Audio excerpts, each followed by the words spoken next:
Thank you Jesus, thank you Jesus, thank you Jesus. परम पिता परमेश्वर, हम आपका हृदय से धन्यवाद करते हैं क्योंकि आप धन्यवाद के योग्य हैं। आपको धन्य कहते हैं क्योंकि आपने हमारे जीवन के लिए जो किया है वो आपके अलावा कोई कर नहीं सकता, केवल आप कर सकते हैं और आपने किया है। हम आपके किए को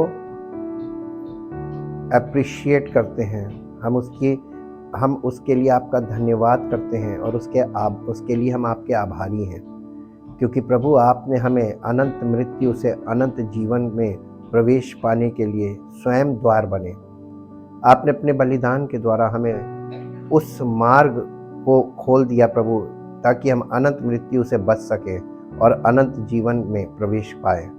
और आपके अनुग्रह से, आपके प्रेम, आपकी सामर्थ्य से, पवित्र आत्मा के सहयोग से और पवित्र वचनों के द्वारा शिक्षित होकर हम आपके राज्य में प्रवेश करते हैं। इन सब बातों के लिए आपका धन्यवाद करते हैं और चाहते पिता परमेश्वर, आपकी योजनाएं हम सब कलीसिया के लोगों के जीवन में, हमारे परिवारों में प्रकट हो, लागू हो और हम आपको समर्पित हों, ताकि आपकी मर्जी पूरी हो और आपकी महिमा प्रकट हो। सारी महिमा आपको मिले। धन्यवाद के साथ इस प्रार्थना को आपके इकलौते पुत्र प्रभु यीशु मसीह के नाम से मांगते हैं, आमीन। Praise the Lord. Kingdom of God part 37 में आज हम देखेंगे difference between the motivational preacher या speaker and gospel preacher.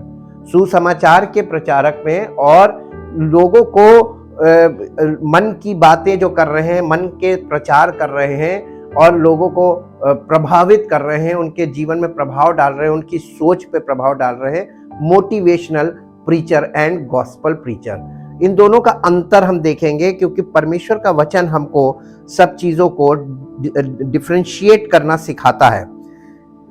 Motivational preacher की जो अप्रोच है, जो उनकी पहुंच है, वो लोगों को एनकरेज करते हैं, encourage people in their emotions and in their self esteem, यानी अपनी इच्छा को वो कैसे पूरा कर सकते हैं, उनका प्रचार और उनकी बातों में ये वाली बात छिपी होती है। जबकि the gospel preacher builds believers in the gospel as the Holy Spirit applies the scriptures to the hearts and minds of the hearers.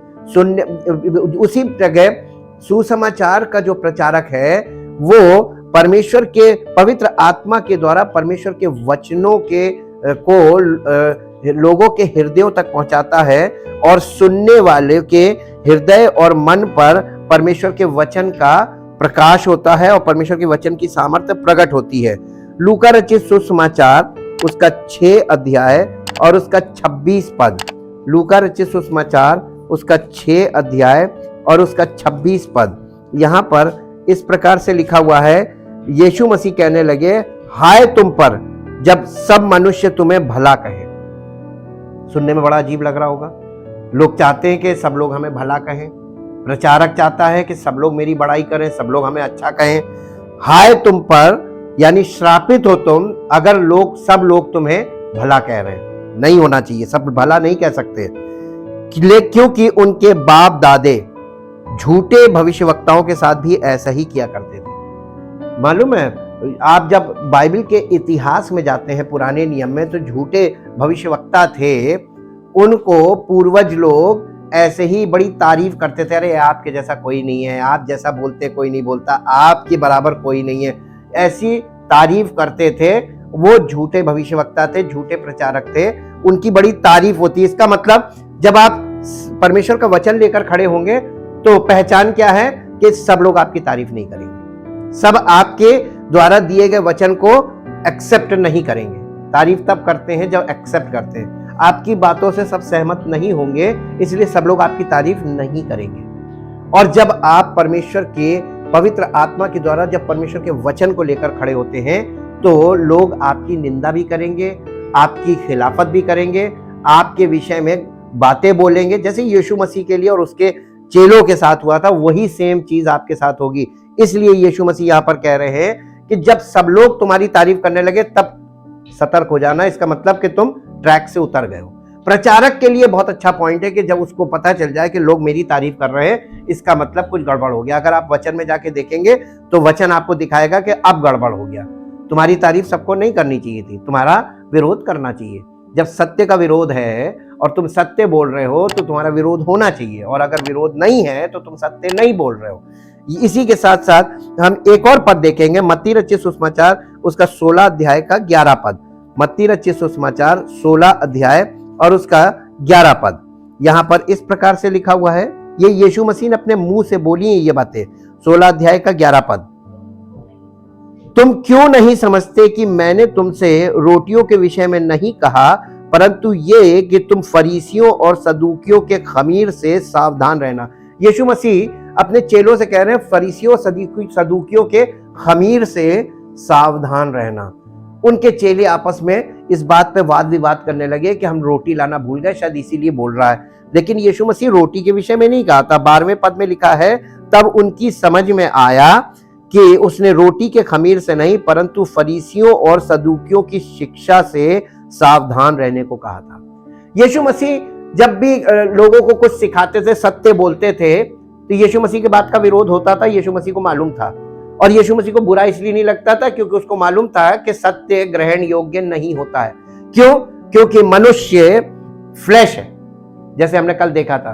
तो हमारा जो फ्लैश वाला स्वभाव है वो एक्सेप्ट नहीं करेगा। हमारा शरीर परमेश्वर के वचन को, परमेश्वर की बातों को एक्सेप्ट नहीं करता है। और ये प्रचार सुनते समय आपको पता चलना चाहिए, और प्रचारक को प्रचार करते समय खुद को भी पता चलना चाहिए कि उसकी बातें ग्रहण योग्य नहीं है, पर लोग ग्रहण नहीं कर रहे हैं। और क्यों नहीं कर रहे हैं? क्योंकि वे शारीरिक हैं, वो फ्लैश है, अभी उनका आत्मिक जन्म नहीं हुआ। और अगर आत्मिक जन्म हुआ भी है और वो यानी अभी आत्मिक तौर पर इमेच्योर हैं, तो भी वही दशा रहेगी।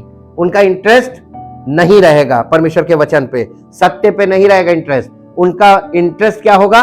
शरीर की बात करें कि हमको क्या मिलेगा, हमको कैसे मिलेगा, ये बताएं हमको। लोग ये सुनने के लिए आते हैं। प्रचार में लोग चाहते हैं उनके मन की बातें आप करें, प्रचारक करें। इसलिए यहां पर कह रहे हैं शिक्षा बहुत इंपॉर्टेंट है आत्मिक जीवन में। अगर आप पवित्र आत्मा की शिक्षा आप नहीं ग्रहण करेंगे तो आपको परमेश्वर से कुछ नहीं मिलेगा, क्योंकि परमेश्वर के वचन के द्वारा पवित्र आत्मा परमेश्वर की शिक्षा के द्वारा हमारा पालन पोषण करता, आत्मिक पालन पोषण। और वो आत्मिक पालन पोषण हमें परमेश्वर के संतान के वो चरित्र बनाता है जिससे हम परमेश्वर की संतान के रूप में प्रकट हों, और तब परमेश्वर के राज्य में और परमेश्वर के राज्य के द्वारा हमें कुछ मिलेगा। तो मिलने से पहले आपको बनना है प्राप्त करने के लायक, तो पहले लायक बनो तब मिलेगा। ये है परमेश्वर के वचन की सच्चाई। इसी के साथ साथ दूसरा कुरिन्थियों उसका 11 अध्याय 13 से 15 पद। दूसरा कुरिन्थियों उसका 11 अध्याय, कुरिन्थियों उसका दूसरा कुरिन्थियों का 11 अध्याय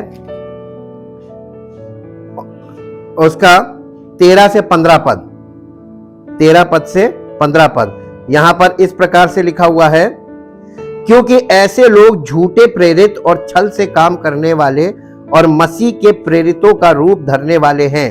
ये कुछ अचंभे की बात नहीं, क्योंकि शैतान आप भी ज्योतिर्मय स्वर्गदूत का रूप धारण करता है। इसलिए यदि उसके सेवक भी धर्म के सेवकों का सा रूप धारण करें, रूप धरें, तो कोई बड़ी बात नहीं, परंतु उनका अंत उनके कामों के अनुसार होगा। यहां पर पौलुस फिर पत्री में यह लिख रहा है, यानी पवित्र आत्मा फिर कलीसिया को बता रहा है कि परमेश्वर के सेवक और शारीरिक प्रचारक, मोटिवेशनल स्पीकर या मोटिवेशनल प्रीचर, इन दोनों में अंतर आप कैसे पकड़ेंगे? आप आत्मिक रूप से अगर आत्मिक जन्म नहीं हुआ है या आत्मिक जन्म हो गया है, आत्मिक रूप से परिपक्व नहीं हुए हैं, इमेच्योर हैं, दोनों ही दशाओं में आपको परमेश्वर के वचन से लगाव नहीं रहेगा। और नहीं रहने के कारण वचन की सच्चाई से, वचन में क्या चरित्र बताया जा रहा है, उस चरित्र से आपका कोई लेना देना नहीं। आपको सिर्फ इस बात से मतलब है हमें क्या मिलेगा, हमारे शरीर के लिए बताओ, हमारे शारीरिक जीवन के लिए बताओ कि हमें प्राप्ति कैसे होगी। आज सारी दुनिया में लोग सिर्फ कलीसिया में क्यों जा रहे हैं मालूम है? उनका काम बन जाए, जादू की छड़ी घूम जाए। लेकिन ऐसी कोई जादू की छड़ी है नहीं, धोखा मत खाओ, यीशु मसीह बार बार कहता था, और आज भी धोखा खा रहे हैं लोग। और इसके बाद इसलिए इसके बाद एक और पद पढ़ेंगे, दूसरा तीमुथियुस 4 अध्याय का 3 और 4 पद। दूसरा तीमुथियुस उसका 4 अध्याय और उसका 3 और 4 पद। यहां पर इस प्रकार से लिखा है कि तू वचन का प्रचार कर, समय और असमय तैयार रहे, सब प्रकार की सहनशीलता और शिक्षा के साथ उलाहना दे और डांट और समझा।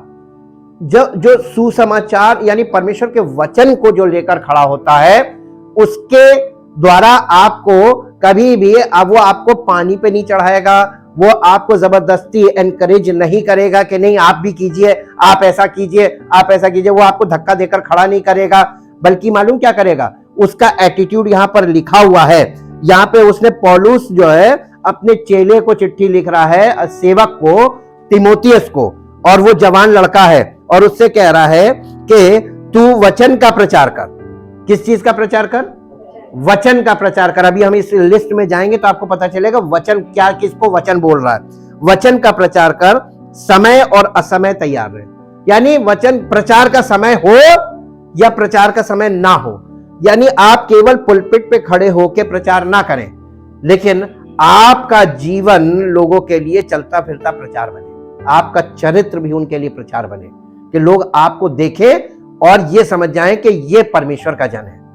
और समय असमय तैयार रहे। और इसके बाद लिखा शिक्षा के साथ, विद द टीचिंग। कहां है टीचिंग? किस कलीसिया में टीचिंग है? शिक्षा के साथ उल्हाना दे। उल्हाना का मतलब क्या होता है? शिक्षा के साथ उल्हाना दे। और उसके बाद लिखा है और डांट। आज डांट के दिखा दीजिए। लोग डांटेंगे इसलिए नहीं कि जब आप डांटेंगे तो लोग कम हो जाएंगे, तो आप ऐसे लोगों को डांटेंगे नहीं तो लोग गलत नहीं हो जाएंगे। उनको कभी भी वो यानी उनका जो चरित्र है वो कभी भी नहीं बदलेगा। और डांट और समझा, यानी डांटना भी है, समझाना भी है, उल्हाना भी देना है शिक्षा के साथ। तो बिना शिक्षा के, क्योंकि शिक्षा नहीं है इसलिए उल्हाना, डांट और समझा ये तीनों पार्ट नहीं है। ये हमेशा याद रखिएगा। हम इसको इंग्लिश में आपके लिए पढ़ दे ताकि ये आपको सरलता से समझ में आ जाए। हिंदी थोड़ा सा टफ है। हम इसमें देखते हैं इंग्लिश में दूसरा तीमुथियुस उसका 4 अध्याय और उसका 2 और 3 पद। यहां पर लिखा है herald and preach the word, keep your sense of urgency, stand by, be at hand and ready, whether the opportunity seems to be favourable और अनफेवरेबल। आपको यानी आपके लिए बोलने के लिए उपयुक्त समय हो या आपके बोलने के लिए उपयुक्त समय ना हो, दोनों कंडीशन में तैयार रहिए। कई बार लोग कहते हैं वहां हम प्रचार नहीं करेंगे, वहां हमारी बात कोई सुनेगा नहीं, हम वो जगह सही नहीं है, वहां पर हम नहीं बोल पाएंगे। अरे क्यों नहीं बोल पाओगे? समय असमय तैयार रहे। यानी आपको अवसर मिले तो भी प्रचार करो, अवसर ना भी मिले तो भी प्रचार करो। ये है, ये इसलिए लिखा है कि फेवरेबल और अनफेवरेबल, यानी आपके लिए अपॉर्चुनिटी फेवरेबल भी हो सकती है, अवसर आपके पक्ष में भी होगा और अवसर आपके विरोध में भी होगा। दोनों बातों में आपको प्रचार करना है, वेदर इट इज कन्वीनियंट और इनकन्वीनियंट। यानी आपको कई बार प्रचार करने के लिए सहयोग मिलेगा लोगों का, कई बार लोग आपका सहयोग नहीं करेंगे, वो सुनना नहीं पसंद करेंगे। दोनों कंडीशन में आपको प्रचार करना है। और इसलिए आगे लिखा है वेदर इट इज वेलकम और अनवेलकम, चाहे लोग आपकी शिक्षा को और आपके प्रचार को का स्वागत करें, उसे ग्रहण करें और या ना ग्रहण करें। आज लोग मालूम प्रचार क्यों नहीं कर रहे हैं सच्चाई का? क्योंकि उन्हें मालूम है लोग ग्रहण नहीं करेंगे।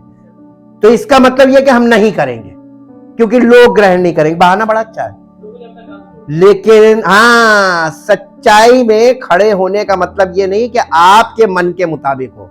सच्चाई में खड़े होने का मतलब यह कि आपको उसके मन पे निर्भर रहना पड़ेगा।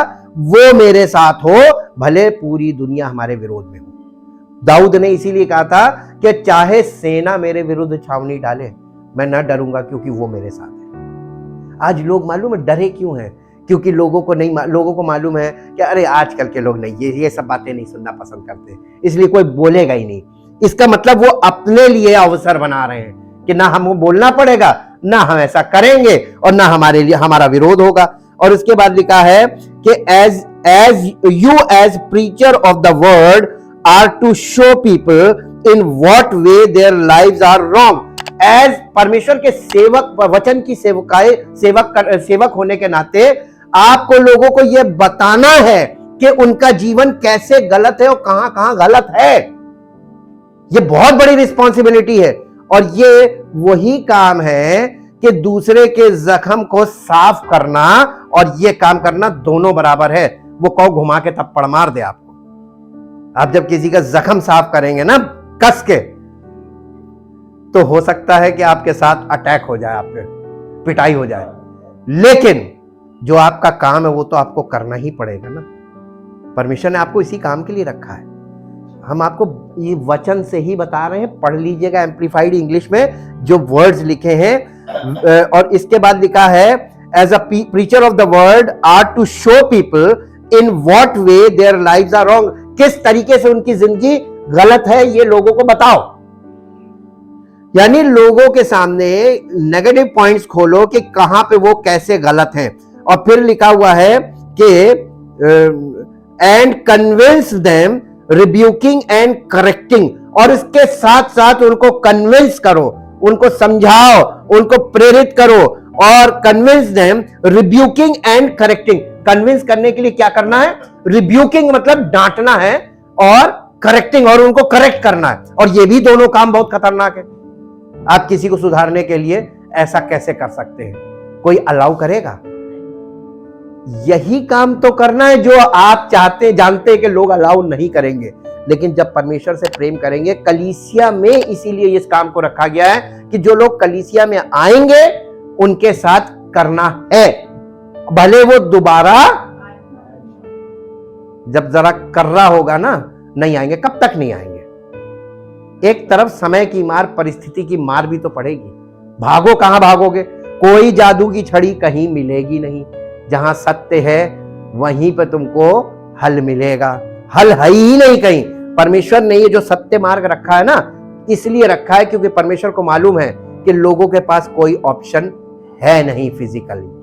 और आप कोशिश करके देखना चाहते हैं, कुछ दिन के लिए जाइए छोड़ के, लौट के ना आए तो कहिएगा आ रहे हैं ना लौट के। अरे कब तक भागेंगे और कहां भागेंगे? या तो दुनिया छूटेगी और या आपसे दुनियादारी छूटेगी। एक ही चीज छूटनी है, दुनिया छोड़ो या दुनियादारी छोड़ो।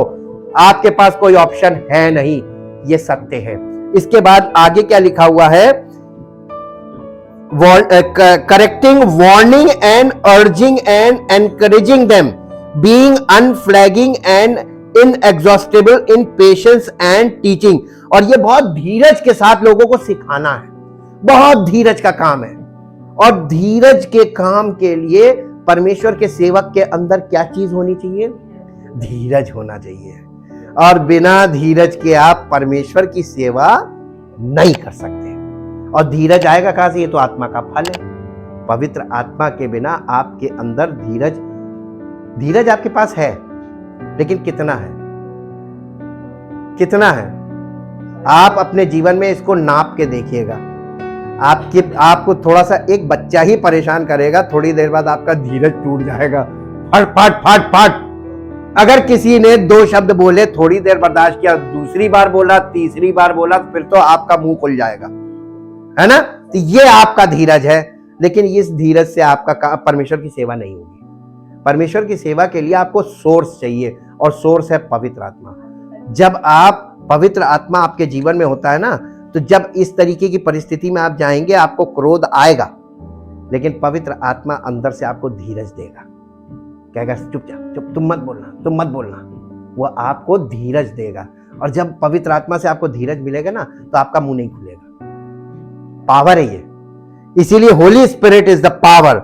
और इसके बाद लिखा है for the time is coming, क्योंकि ऐसा समय आएगा, उस समय बोला था और आज है, दिस टाइम, ऐसा समय आएगा, for the time is coming, यानी ऐसा समय आ रहा है when people will not tolerate endure sound and wholesome instruction, जब लोग सच्चाई की शिक्षा को ग्रहण नहीं करेंगे। हिंदी में मैं पढ़ दूं आपके लिए तीसरे पद में लिखा है, क्योंकि ऐसा समय आएगा जब लोग खरा उपदेश ना सह सकेंगे। आज कौन सा समय है? आज कौन सा समय है? आज है ना ये समय जिसके बारे में लिखा था, लोग खरा उपदेश, यानी जो सच्चा यानी परमेश्वर का सच्चाई है, परमेश्वर के वचन की सच्चाई है, वो सहन नहीं कर पाएंगे। सुनेंगे, सहन नहीं कर पाएंगे, झेल नहीं पाएंगे। लिखा है कि लोग खरा उपदेश ना सह सकेंगे, पर कानों की खुजली के कारण अपनी अभिलाषाओं के अनुसार अपने लिए बहुत से उपदेशक बटोर लेंगे। क्या करेंगे? विकल्प करेंगे इस्तेमाल। अरे ये बहुत हार्ड बोलते हैं, यहां जाएंगे, यहां ये बहुत प्यार करते हैं, ये बहुत अच्छे से हमसे बोलते हैं, ये हमको एनकरेज करते हैं। आप उनके एनकरेज में जा रहे हैं या पवित्र आत्मा की शक्ति पसंद है? आप परमेश्वर के बच्चे बनना मांग रहे हैं या सांसारिक बच्चे बन के रहना मांग रहे हैं? सिर्फ फ्लैश में आप एक धार्मिक व्यक्ति बनना मांग रहे हैं, आत्मिक बच्चा नहीं बनना मांग रहे। ये अंतर है। और इसी के साथ साथ एक पद और है, प्रेरितों के काम 20 अध्याय 28 से 30 पद। प्रेरितों के काम, ये पौलुस इसलिए लिख रहा है क्योंकि पौलुस ने कलीसिया के लिए भविष्यवाणी की थी। प्रेरितों काम 20 अध्याय 20 और उसका 28 से 30 पद। यहां पर इस प्रकार से लिखा हुआ है, इसलिए अपनी और पूरे झुंड की चौकसी करो। किसकी? अपनी।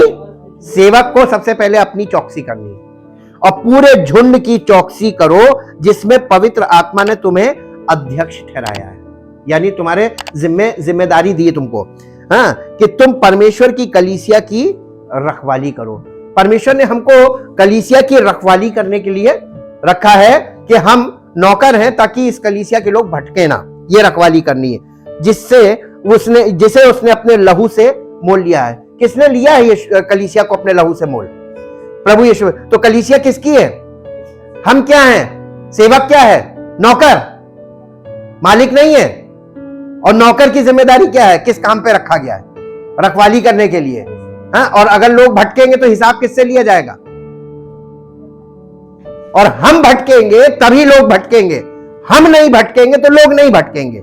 और हम इसलिए नहीं भटकेंगे क्योंकि हम परमेश्वर के वचन में पूरे समय फोकस करते रहते हैं। हमारा परमेश्वर की योजना क्या है, उस पर फोकस है हमारा। ये नहीं कि लोग कितने आए और लोग कौन आया कौन नहीं आया, हम ये सब चीज नहीं देखते हैं।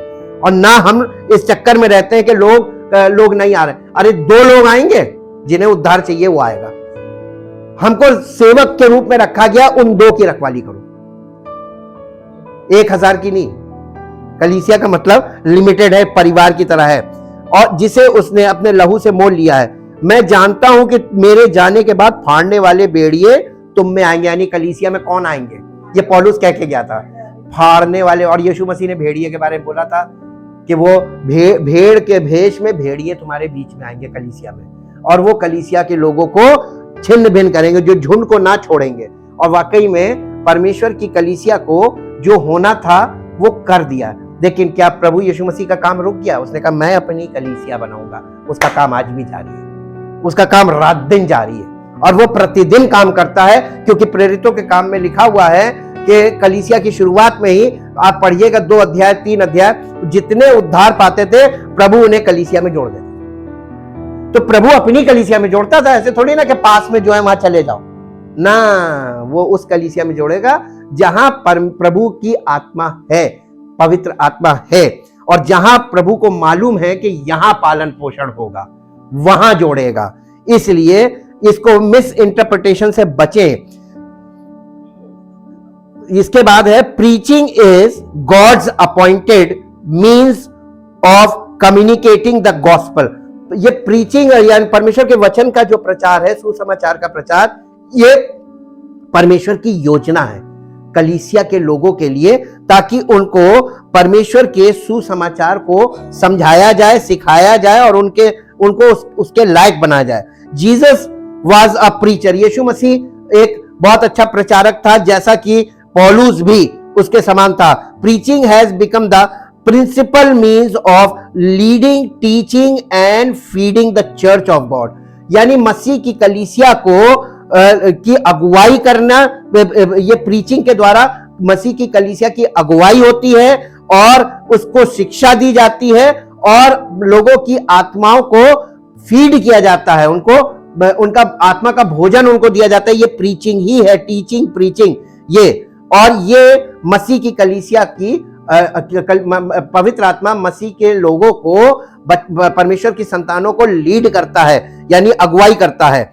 अ sermon should be Bible based and Christ center. आप जब भी प्रचार सुने, चाहे आप यानी सोशल मीडिया में सुने, टीवी में सुने या कहीं जाकर सुने, हमेशा याद रखिएगा 2 पॉइंट। प्रचार बाइबल बेस्ड होना चाहिए और दूसरा क्राइस्ट सेंटर्ड होना चाहिए, मसीह पर केंद्रित होना चाहिए। अब हम आते हैं इस लिस्ट पे, motivational speaker and gospel speaker, ये दोनों को कंपेयर करते हैं। Number 1, motivational preacher tends to be man centred and people pleasing. जो मोटिवेशनल प्रीचर होते हैं, जो लोगों को खुश करने के लिए उनकी अभिलाषाओं के द्वारा, जो उन्होंने अपने लोगों को, अपने सुनने वालों, अपने लिए ऐसे प्रचारक चुने हैं जिन्हें वो सुनना पसंद करते हैं, वो मोटिवेशनल प्रीचर जो है, उनका एक तरीका है कि वो मैन सेंटर्ड यानी मनुष्य पर केंद्रित प्रचार करते हैं, मानव प्रचार। और दूसरा कि लोग जिस बात से खुश हो वो बातें प्रचार करते हैं, पीपल प्लीजिंग, यानी लोगों को पसंद आना चाहिए उनका प्रचार। बाकी परमेश्वर को पसंद ना आए चलेगा, लोगों को पसंद आना चाहिए ताकि लोग बढ़े, घटे ना। इसके बाद आप देखिए, gospel preaching is Christ centred and God honouring. लेकिन जो सुसमाचार, परमेश्वर का सच्चा प्रचारक होगा, पवित्र आत्मा के द्वारा जो प्रचार करेगा, वो क्राइस्ट सेंटर्ड होगा, मसीह पर केंद्रित प्रचार करेगा। उसके प्रचार का केंद्र कौन होगा? यीशु मसीह। और वो परमेश्वर की आदर को आगे रखेगा कि परमेश्वर को आदर मिले, चाहे मेरा अपमान हो, चाहे मेरा हो अपमान, लेकिन उसकी महिमा हो, उसको आदर मिले। Number 2 point, motivational preacher requires charisma. यानी जो मोटिवेशनल प्रीचर होंगे, जब कोई व्यक्ति आपको प्रचार में, उसके प्रचार में आप आश्चर्य कर्म पर वो आपको फोकस करा रहा, समझ जाइएगा ये मोटिवेशनल है।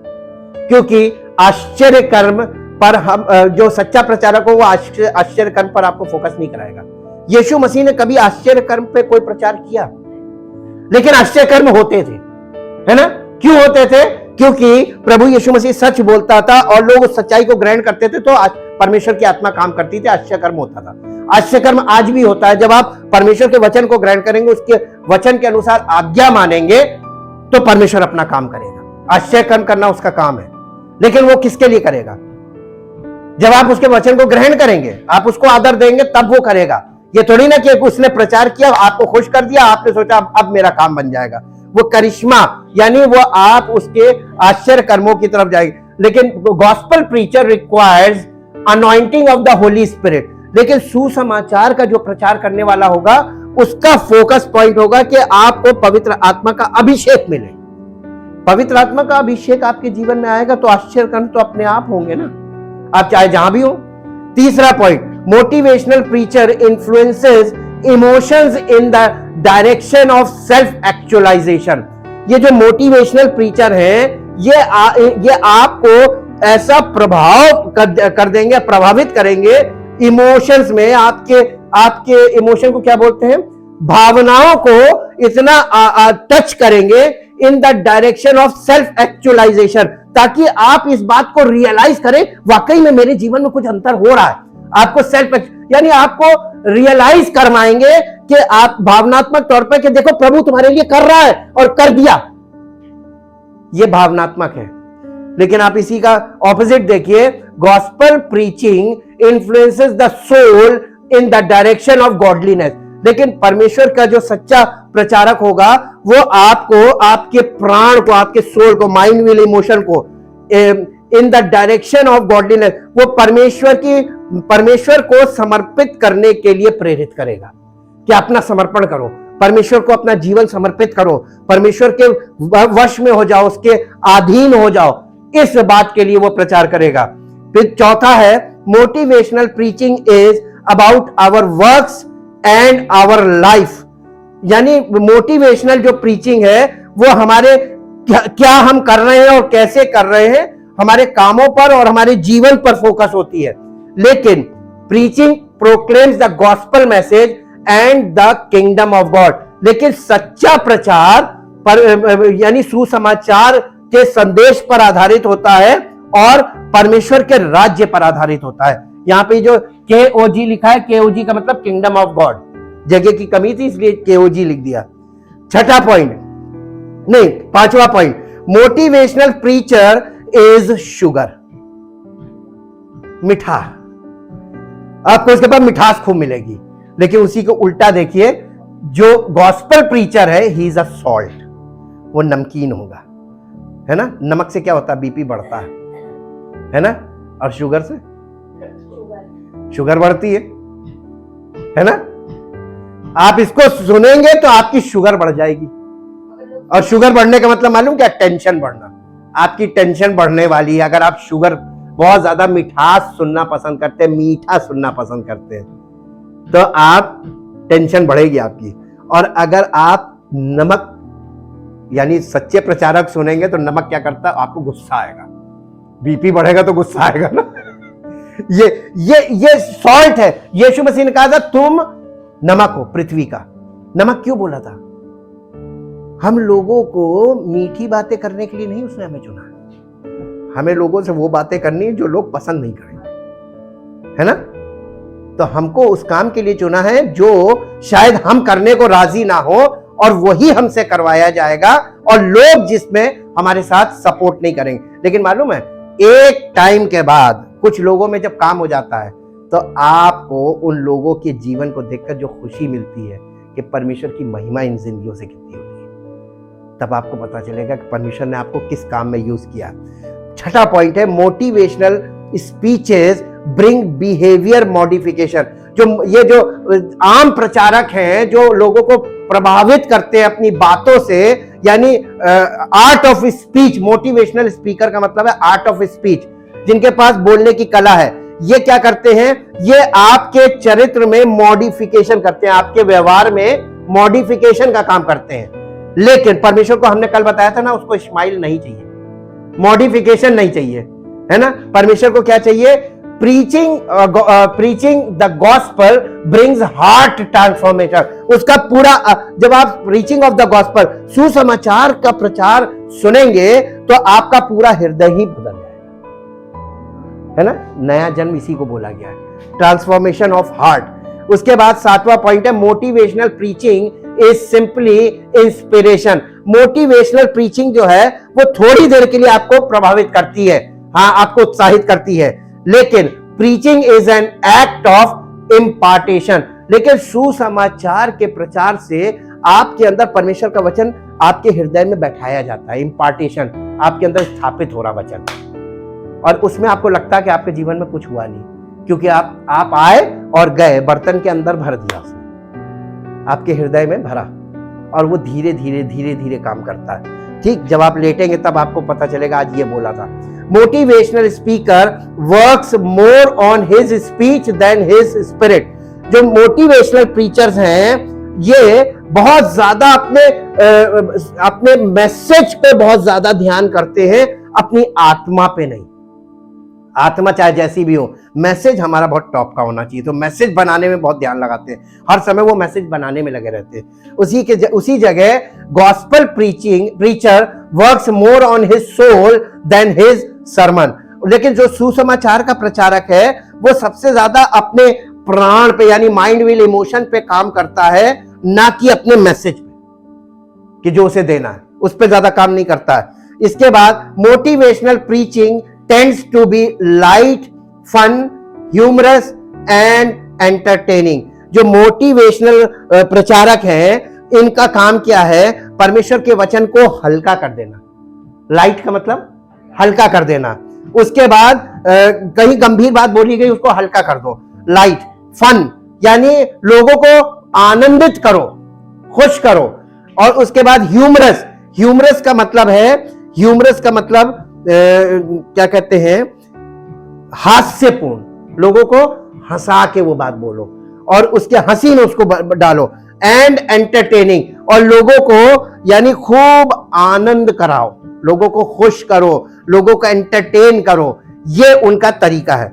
और इसी जगह गॉस्पेल प्रीचिंग प्रोड्यूसेस होली ऑ। होली ऑ का मतलब होता है कि परमेश्वर के भय और आश्चर्य से पवित्र आत्मा के द्वारा परमेश्वर पर आश्चर्यचकित होकर ओतप्रोत हो जाना। अरे ये क्या परमेश्वर, ये वाली दशा आ जाना, हाँ, गंभीरता के साथ। Holy awe of God and our deep respect for his word, ताकि लोग परमेश्वर के वचन को सुन सुन के वचन को बहुत आदर देने लगे, ये भाव आना चाहिए। ठीक, इसके बाद 10वां पॉइंट है, motivational preacher give altar call at the end of the message for sinners prayer. हर मोटिवेशनल प्रीचर की एक पहचान है कि वो अपने संदेश के अंत में लोगों को बुलाता है कि जो कोई आज अपने इस गुनाह से, जिस सब्जेक्ट पर वो प्रीच किया है, आज जो लोग चाहते हैं इससे आपको इस विषय में माफी मिले, वो आए और मैं उनके लिए प्रार्थना करूंगा और उन्हें माफी मिलेगी। इसको सिनर्स प्रेयर बोलते हैं कि पश्चाताप की प्रार्थना करवाई जाती है, और ये एक ट्रेंड चल रहा है। क्या प्रभु यीशु मसीह ने कभी ऐसा किया? क्या उसके चेलों ने कभी ऐसा किया? तो ये कहां से आ गया? कभी किसी ने ध्यान नहीं दिया। और इसी जगह preaching proclaims the gospel message, सुसमाचार प्रचारक जो है वो सुसमाचार को की घोषणा करता है कि Christ death and resurrection for our salvation, कि यीशु मसीह की मृत्यु और पुनरुत्थान के द्वारा हमें उद्धार मिला है। इस बात को वो लगातार लोगों को बताता है। तो देखिए यहां पे आपको बार बार पापी नहीं बताया जा रहा, लेकिन यहां आप जितनी बार कलीसिया में आएंगे सिनर्स प्रेयर होगी हर मैसेज के बाद, इसका मतलब आप पापी हैं, आप पापी हैं, छुटकारा मिला ही नहीं, सैल्वेशन मिला ही नहीं, किसी का उद्धार हुआ ही नहीं। ऐसे तो कभी किसी का उद्धार नहीं होगा। उद्धार एक बार होता है और फिर उद्धार का जीवन होना चाहिए और फिर पवित्र आत्मा से परिपक्व होना चाहिए। ये वाले चीजें नहीं होंगी। इसीलिए यीशु मसीह बार बार अपने चेलों से कहता था कि शिक्षा से, फरीसियों और सदूकियों की शिक्षा से चौकस रहना।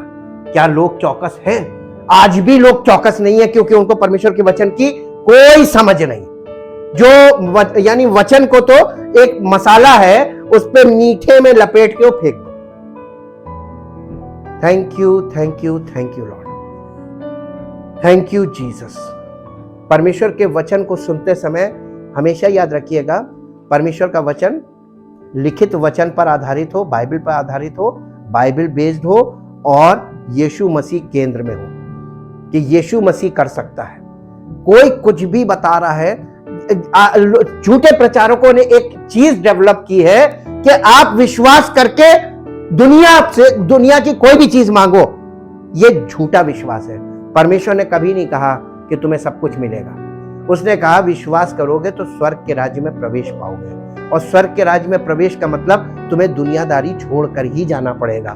तो आप दुनिया की चीजें प्राप्त करने के लिए विश्वास कर रहे हैं या स्वर्ग के राज्य में प्रवेश करने के लिए विश्वास कर रहे हैं? यहां पे आपको चेक करना पड़ेगा आपका विश्वास क्या है, आप क्या विश्वास कर रहे हैं।